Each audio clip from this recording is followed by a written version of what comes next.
Hello welcome back to my channel and am your സാബഗോഡസ്. അപ്പോൾ നമ്മൾ ലാസ്റ്റ് ക്ലാസ്സിൽ ദിസ് കീവേഡ് ആയിരുന്നു നോക്കിയിട്ടുണ്ടായിരുന്നേ അല്ലേ? അപ്പോൾ ഇന്നും അതിൻ്റെ ഒരു ചെറിയൊരു കണ്ടിന്യൂഷൻ ആയിട്ടാണ് വന്നിട്ടുള്ളത്. കുറച്ച് നാളായല്ലേ എന്ന് വെച്ചാൽ ഞാനിപ്പോൾ മെഷീൻ ലേണിംഗ് ഡാറ്റ സയൻസ് അതിനുള്ളിലോട്ട് സ്വിച്ച് ചെയ്യാൻ നോക്കുന്നുണ്ട്. സ്വിച്ച് ചെയ്യാനല്ല, അതിൻ്റെ കുറച്ച് പ്രൊജക്റ്റും വർക്കിലാണുള്ളത്. അപ്പോൾ എനിക്ക് ഈ സിസ്റ്റത്തിലത്തെ കംപ്ലീറ്റ് സോഫ്റ്റ്വെയർസും ഫോർമാറ്റ് ചെയ്യേണ്ടതായിട്ട് വന്നു. അപ്പോൾ നമ്മുടെ ആൻഡ്രോയിഡ് സ്റ്റുഡിയോ, ഡാർട്ട്, പിന്നെ സൈബർ സെക്യൂരിറ്റിയുടെ വെർച്വൽ ബോക്സ്, കാലി ലിനക്സ് എല്ലാം അങ്ങോട്ട് ഫോർമാറ്റ് ആയിപ്പോയി. ഓക്കെ, അപ്പോൾ അതുകൊണ്ടാണ് ഇത്രയ്ക്കധികം ലാഗായിട്ട് വന്നത്. അപ്പോൾ നോ വറീസ്, നോ ഇഷ്യൂസ്. നമുക്ക് എന്ത് ചെയ്യാം, നമ്മുടെ ഡാർട്ട് ഈ ഒരു സൈറ്റിൽ ചെയ്ത് നോക്കാം, dart.dev. ഓക്കെ, അപ്പോൾ നമുക്ക് നേരിട്ട് ക്ലാസ്സിലോട്ട് കയറാം. അതിന് മുൻപ് ചാനൽ സബ്സ്ക്രൈബ് ചെയ്യുക, സപ്പോർട്ട് ചെയ്യുക, മാക്സിമം എല്ലാവർക്കും ഷെയർ ചെയ്യുക, വീഡിയോ ഒന്ന് ലൈക്ക് ചെയ്യുക കേട്ടോ. ഇനി ഈ ഒരു സൈറ്റിൽ വന്നിട്ട് ട്രൈ ഡാർട്ട് കൊടുത്താൽ ഇവിടെ നിങ്ങൾക്ക് try Dart in your browser എന്ന് പറഞ്ഞിട്ടുള്ള ഒരു ഓപ്ഷൻ വരുന്നുണ്ടായിരിക്കും. അപ്പോൾ ഇതിൽ നിങ്ങൾക്ക് എന്ത് ചെയ്യാൻ പറ്റും, കോഡിങ് ചെയ്ത് നോക്കാനായിട്ട് പറ്റും. ഇപ്പം നിങ്ങൾ ഓൾറെഡി നിങ്ങളുടെ കയ്യിൽ ആൻഡ്രോയിഡ് സ്റ്റുഡിയോ ഉണ്ട്, വിഷ്വൽ സ്റ്റുഡിയോ ഉണ്ട്, VS കോഡ് ഉണ്ട്, അങ്ങനെയാണെങ്കിൽ ഇത് ചെയ്യേണ്ട ഒരു ആവശ്യമില്ല കേട്ടോ. ഞാനിപ്പോൾ എൻ്റെ എല്ലാം ഫോർമാറ്റ് ചെയ്ത് കളഞ്ഞുകൊണ്ടാണ് ഞാനിപ്പോൾ ഇത് ചെയ്യുന്നത്.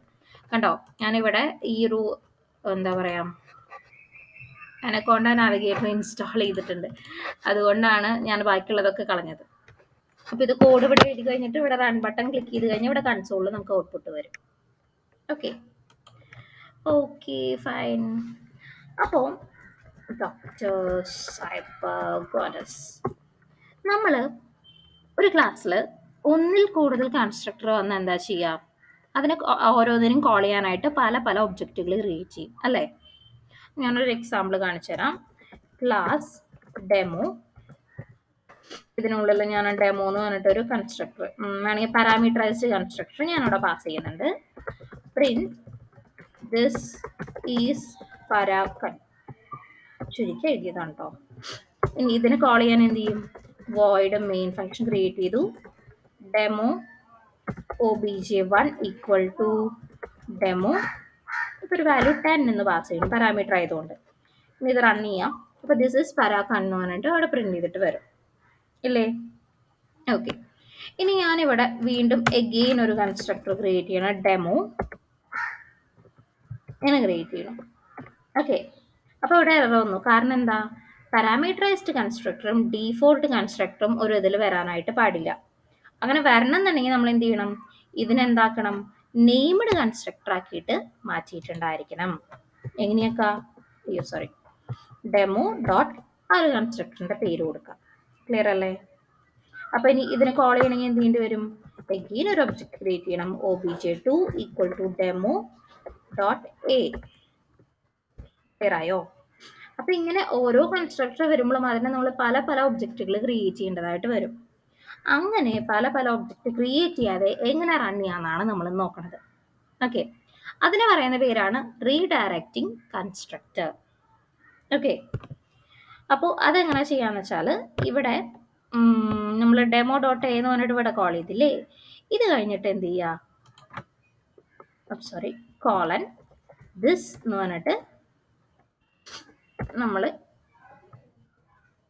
കൊടുക്കാം. ക്ലിയർ ആണോ?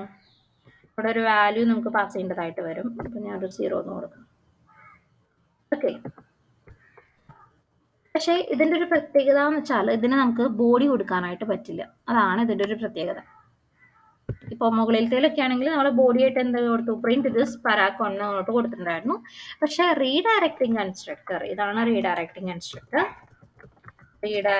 കൺസ്ട്രക്ടർ, ഇതിന് ബോഡി ഉണ്ടാവില്ല. അതാണ് ഇതിൻ്റെ ഒരു ചെറിയൊരു ഡിഫറൻസ് എന്ന് പറയുന്നത്. ക്ലിയർ ആയോ? ഓക്കെ ഫൈൻ, ഞാനത് റൺ ചെയ്യാം. This is paragon. ഓക്കെ, അപ്പോൾ ഇത് എവിടെയാണ് നമുക്ക് യൂസ് ചെയ്യേണ്ടത്, നമ്മൾ പ്രൊജക്റ്റ് ചെയ്യുമ്പോൾ ഇത് എന്തിനാണ് വരുന്നതെന്നുള്ളതൊക്കെ നമുക്ക് വരുന്ന ക്ലാസ്സിലൊക്കെ നോക്കാം. ഓക്കെ, ഈ ചെറിയൊരു കൺസെപ്റ്റ് പറയാനാണ് ഇപ്പോൾ വന്നത്. നമുക്ക് ബാക്കിയുള്ളത് നെക്സ്റ്റ് വീഡിയോയിൽ നോക്കാം കേട്ടോ. ഞാനിങ്ങനെ ഈ ഒരു വീഡിയോയെങ്കിലും ചെയ്യണം എന്ന് വെച്ചാൽ നിങ്ങൾക്ക് ഗ്യാപ്പ് വരരുത് എന്ന് വെച്ചാൽ ഞാൻ ഇപ്പം തന്നെ ഓൾറെഡി ഒരു 6 days കഴിഞ്ഞു മുന്നത്തെ വീഡിയോ ചെയ്തിട്ട്. അപ്പോൾ ഇനിയും ഒരുപാട് ലാഗ് വന്നാലേ നിങ്ങൾക്ക് ആ ഒരു ടച്ച് വിട്ടുപോയി എന്ന് വരും. അതല്ല, ഇപ്പോൾ ഈ പ്ലേലിസ്റ്റ് നോക്കി പഠിച്ചു വരുന്നവരാണെങ്കിൽ പോലും ഇവിടെ എത്തുമ്പോൾ വീഡിയോ സ്റ്റക്കായി പോവുകയാണെങ്കിൽ അവർക്കും ഒരു ഇത് വരും. ഓക്കെ, അപ്പോൾ അതുകൊണ്ടാണ് നമ്മളിപ്പോൾ ഈ ഒരു വീഡിയോ എങ്കിലും പബ്ലിഷ് ചെയ്യണത്. എന്തായാലും ഇന്ന് ഈവനിങ്ങിൽ വേറെ കുറച്ച് ലെങ്തി ഉള്ള ഒരു വീഡിയോ കൂടിയും publish ചെയ്യുന്നുണ്ടായിരിക്കും. Then, yes, that's all. So, have a nice day. Bye. പോകുന്നതിന് മുൻപ് ജസ്റ്റ് ഒന്ന് കമൻറ്റ് ചെയ്യുക. നിങ്ങൾക്ക് എന്തെങ്കിലും ഒരു സ്പെഷ്യൽ ടോപ്പിക് വേറെ എന്തെങ്കിലും എടുക്കണം എന്നുണ്ട്, അല്ലെങ്കിൽ വേറെ ഏതെങ്കിലും ഡൊമൈനിൽ പ്രൊജക്റ്റ് ടോപ്പിക്സ് ചെയ്യണം, അങ്ങനെ എന്തെങ്കിലും ഉണ്ടെങ്കിൽ എന്ത് ചെയ്യുക, ജസ്റ്റ് ഒന്ന് കമൻറ്റ് ചെയ്യുക കേട്ടോ. Okay bye, have A nice day.